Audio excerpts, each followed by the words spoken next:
بسم اللہ الرحمن الرحیم ومن احیا فکانما احیا الناس جميعا، جس نے ایک انسان کی زندگی بچائی گویا اس نے پوری انسانیت کی زندگی بچائی۔ ناظرین، میں ملک فضل قدوات انسٹیٹیوٹ آف میڈیکل سائنس کے پلیٹ فارم سے آپ سے مخاطب ہوں۔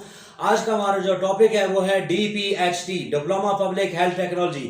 اس کورس کو کرنے کے بعد آپ کو دو عہدوں کے اوپر کام کرنا پڑتا ہے۔ پہلا جو ہے وہ CDC سپروائزر اور دوسرا سینٹر انسپیکٹر۔ CDC سپروائزر کا کام ہوتا ہے کمیونیکیشن ڈیزیز کے اوپر وہ کام کرتا ہے، مثلا پولیو، ملیریا اور کرونا کی ویکسینیشن کا کام کرنا، یہ CDC سپروائزر کے زمرے میں آتا ہے۔ جبکہ سینٹر انسپیکٹر کا کام ہوتا ہے کسی بھی دکان کے اوپر غیر معیاری اشیاء کی خرید و فروخت کو روکنا، اس کا چلان کرنا اور اس کی دیکھ بھال کرنا، یہ سینٹر انسپیکٹر کا کام ہوتا ہے۔ داخلے کی بات کریں گے تو سرکاری سطح پر راولپنڈی، لاہور اور سرگودا میں یہ داخلے کروائے جاتے ہیں۔ سرکاری سطح پر سرگودا میں جو ہے سول اسپتال کے ساتھ گورنمنٹ پیرامیڈیکل اسکول میں یہ اس کا داخلہ جو ہے وہ کروایا جاتا ہے، ایڈمیشن کیا جاتا ہے۔ جبکہ پرائیویٹ میں پنجاب میڈیکل فیکلٹی کے تمام رجسٹرڈ ادارہ جات میں یہ ہے، یہ 2 سال کا پروگرام کروایا جاتا ہے۔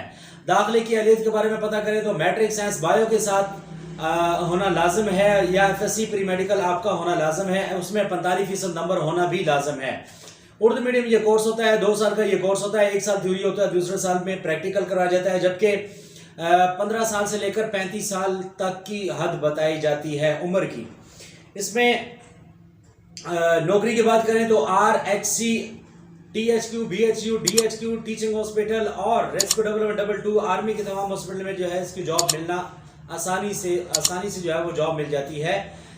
پنجاب بھر میں 9 اسکیل دیا جاتا ہے، جبکہ KPK میں 12 اسکیل دیا جاتا ہے۔ اسی طرح ملٹری ہاسپٹل میں آپ کو 7ویں اسکیل کے اوپر کام کرنا پڑتا ہے، جبکہ 28,000 روپے سے لے کر 40,000 روپے تک ماہانہ آپ آمدنی کما سکتے ہیں۔